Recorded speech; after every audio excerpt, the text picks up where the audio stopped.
All right. Shalom. I want to first off start by saying Call Halayim, Wahawad, La Yahweh, Bahashem Yahushai, Bahashem Rachah Kwadash, which is all honor and praise to Yahweh, Bahashem Yahushai. All right. Double honors to our apostles and elder bishops of Great Millstone who do rule well. Peace, love, salutations, blessings to the Lord's elect. This is the brother Yeshaya, part of Men of Valley, South Carolina. And this lesson is going to be predicated or based off of just another reprobate putting his foot in his mouth, right? I guess the deacon, Hassad, the name leaves me right now. That's how insignificant this person is. But the message that we have to defend, all right, because we are defenders of the gospel, all right. And basically, whatever he said, he's going around saying that, Great Millstone is allowing so-called, Esau in their camps, okay? But that's not true, and the Lord wouldn't let that happen, getting straight to the point. Now, the Lord will not let any of Esau come into the congregation of, his elect, all right, which are all Israelites. First off, this is all about the Israelites, okay? All of their prophets are Israelites. All right, all of the elect are Israelites. All right, but you still have an elect inside of the elect of the Israelites. So even out of the whole, the whole nation of Israel, there is a remnant. There is an elect. And I mean, we're just seeing people bug out. We're seeing reprobates, and basically people are just showing their true colors. Now, without further ado, I'm gonna get right into it. This is the book of Ezekiel, and I'm not gonna make this long because there's a couple scriptures you can really hit that are just, put this to rest. But, I have a couple, and I'm gonna go on. This is Ezekiel 11:17. Therefore say, thus saith the Lord Yahweh, I will gather you from the people and assemble you out of the countries where ye have been scattered, and I will give you the land of Israel. So right there, okay, the Lord is saying that he will gather us from the countries where we be scattered. All right. Now, is that subject to certain countries? No. That means all of the countries that, inhabit the earth. So you got, Israelites that may be in Europe. All right. You got Israelites that are, everywhere, man. Okay. And they may have, pale or so-called, Caucasian or white looking skin, but that doesn't mean that they're not an Israelite, okay? Because one of the curses that we fall under is that we will be spread amongst all nations. But also that was a blessing for us, in hindsight, all right, because if it was so easy just to pinpoint every Israelite, then, hey, we'd have been exterminated. Okay, well they would have tried to exterminate us, but it's all the Lord's will. But yeah, they would have got rid of us as a people. All right, but you can't tell an Israelite just by their skin tone. Like sometimes you can. Okay, you have dark skinned Israelites that from the islands and this and that and Americas and okay but you really don't know an Israelite until you see them dance or talk to them, okay, and feel the spirit out, all right? So, yeah, the Lord said he would gather us from the countries where we've been scattered. So you're going to have Israelites that look like other nations, all right? And not just, the basis of men, okay? And why would the Lord give his this beautiful gospel to the basis of men? It doesn't make any sense, man, all right? This is the book of Isaiah 56:8. The Lord Yahweh, which gathereth the outcasts of Israel, saith, Yet will I gather others to him, beside those that are gathered unto him. All ye beasts of the field come to devour, yea, all ye beasts in the forest. So, yeah, hey, man, the Lord's going to gather us, man. Okay, the outcasts of Israel. Because, even us, all right? I'm a so-called Negro, from, And I was a outcast of Israel because I wasn't following the law, statutes, and commandments. But then you have the the outcast of Israel that look like the other nations that you know are into the other nations' cultures, their however they maneuver, and wouldn't even think twice that they're an Israelite, especially looking at the 12 tribes chart.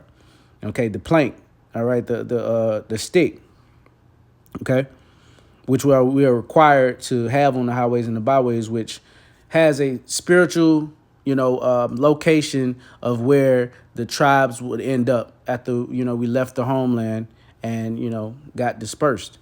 All right, but then also, even though you're not on that sign, doesn't mean that you're not an Israelite. And me and the brother, we always go into that when people come up and they ask us about the word, and they're not, they don't buck up against the word. Okay, they're like, okay, cool, because the thing is, the word is the ultimate discerner. All right, let's get that real fast, and actually, I'll get that later. But yeah, the word is the ultimate discerner. Okay, and you can tell an Edomite, all right, or some or a heathen rather, by how the word affects them. So this is the book of Hebrews, chapter Shalakia. Jumping the gun a little bit. Hebrews 4:12. For the word of the Most High is quick and powerful and sharper than any two-edged sword, piercing even to the dividing asunder of soul and spirit and of the joints and marrow, and is a discerner of the thoughts and the intents of the heart. So, when we're on the highways and byways and we see, other nations and they come up to inquire, we automatically go to the word. All right, because no heathen will be able to, intake this word and not get offended, not get mad, not show their true colors, their horns. Okay, so that, and it's simple. Okay, this word is the ultimate stumbling block, the ultimate discerner, the ultimate sifter. Okay, and if you're not an Israelite, especially of the stock of the elect, you're not gonna get this word. All right, even the Israelites that are Israelites, descendants of Abraham, Isaac, and Jacob, all right, that are walking this earth right now, if they are not meant to get this word, they're not going to get it. Okay, the Lord has his remnant that's going to get the 100% truth, the 100% of this word, and he only has his elect, all right, that is going to get 100% of this word, right? So, yeah, man. So the word is the ultimate discerner. The Lord is not going to have an heathen preaching his word, okay, because that would dilute his word, all right. It would definitely dilute the word, and the Lord forbid. Okay, his word is pure, all right. His word is true, all right. And through the elect, okay, they're making the Lord's word manifest on the earth, man. All right, not no heathen, because the Lord is not gonna give his this precious ointment, this precious word, this treasure to just anybody. And it even goes down to if you're a part of the elect, because just because you're of the nation of Israel doesn't mean that you're of the elect. So if there is a difference between the Israelites who are of the elect and the non-elect, where does the heathen tie into? Where does the heathen fit in? They don't fit in at all. So this is Daniel 12:10. Many shall be purified and made white and tried, but the wicked shall do wickedly, and none of the wicked shall understand, but the wise shall understand. So there you go. All right. None of the wicked is going to understand. Now, the wicked, okay, Esau, Edom, right? They are the wicked, the profane. Lest there be any profane person is right? Okay. The wicked, right? But also, we have the wicked of our people, which are, make up the 2/3 over here in Babylon. And then the other nations, they're just wicked as hell because they are not part of the covenant. They weren't given the law, statutes, and commandments. They live by their own way. All right, they serve their own gods. And the Israelites, for the most part, are supposed to serve the one true living power, Yahweh. We were named after his name. Okay. So yeah, he chose us, right? So any of the wicked of any other nation, and even the wicked of the nation of Israel, will not be able to receive this word. All right, and that's point blank. Period. Point blank. Period. So let's move on to Hebrews 12.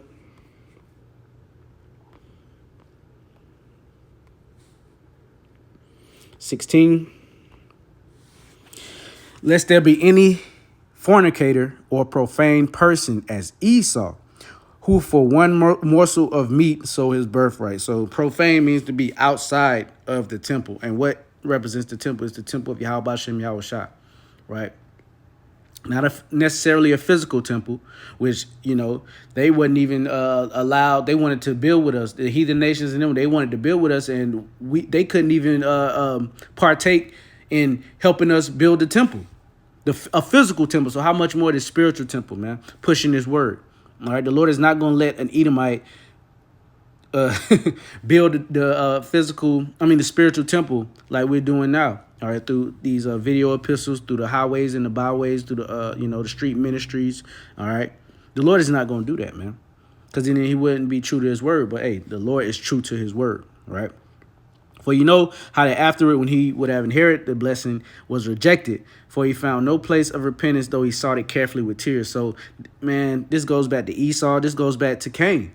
Okay, because when through the Spirit, Cain came back as Esau, right? And Cain, even though the laws, the statutes and commandments, they were oral, he didn't even follow them then. But who did follow? Abel, right? So there you go. For he, yeah. So there is, the Lord is not going to give, he's not going to give this precious word to Esau, man.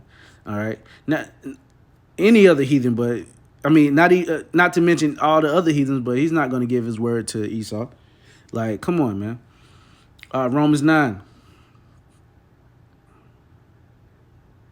And 13, as it is written, Jacob have I loved, but Esau have I hated. So if the Lord says he hates Esau, then why would he give this precious word unto him to feed his sheep, to feed Jacob? If Jacob and Esau are mortal enemies, okay, night and day, black and white, no pun intended, but you know what I'm saying? Total opposites. It says that a great gulf has been fixed, that goes into the kingdom, but that just shows you, okay, how the Lord hates them so much that, hey, when they get into the kingdom, they're going to have to serve 1,000 years of slavery and then be utterly deleted off the earth. No other nation fits that bill but Esau, and that's how the Lord set it up.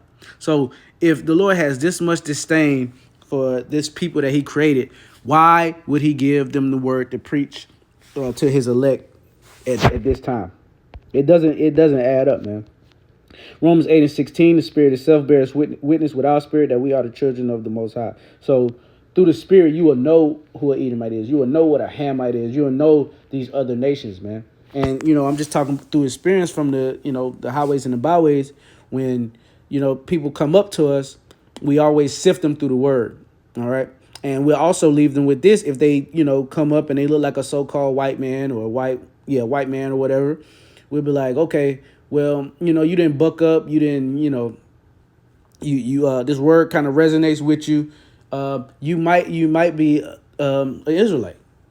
And we'll leave them with that. Like, you might be an Israelite. Every white person that we come in contact with or that engages with us, we don't just say, just looking off of the carnal, oh, you Esau, blah, blah, blah, get away, bam, bam, bam. You know what I'm saying? Nah, you gotta be spiritual in this thing, man. All right, and try a person out. And the ultimate sifter, all right, the ultimate test is these scriptures. All right, because if you're not of the seed of Abraham, Isaac, and Jacob, an Israelite from prospective tribes, you're not gonna get this word, man. You're not. It's impossible.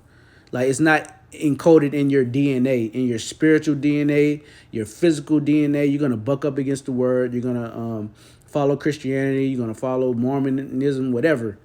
But the truth is not gonna be in you, right? So let's see. I think I'm gonna end it with this one. I mentioned it.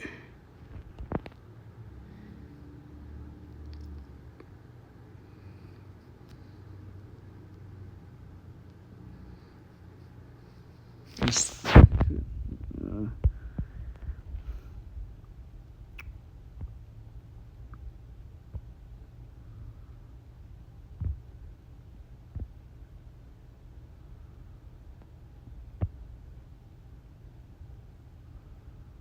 Yeah, this is the book of Psalms, chapter 138, starting at the top, a psalm of David. I will praise thee with my whole heart. Before the gods will I sing praise unto thee.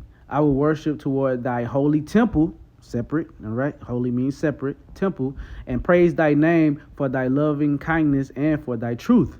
For thou hast magnified thy word above all thy name. So if the Lord has magnified his word, which his word was made flesh, Yahweh Shai, okay, if he met and you know, for eyes to see and ears to hear. Isaac, all right, gave Jacob the birthright, and Esau was cursed. Okay, he has the fatness of the earth right now, but at the end of the day, he's cursed. Right? He didn't receive the birthright. So the Lord has magnified. It says, "For thou hast magnified thy word above all thy name."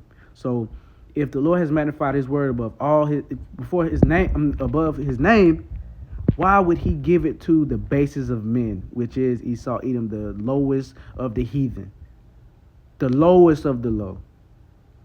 Make it make sense, man. I'm ending with that. Lord willing, it was edifying. Call halayim wa hawad like Yahweh Ba'ashem Yahweh Shai Ba'ashem Rakakwadash. Double honors to the apostles and the elders of Great Millstone and peace, love.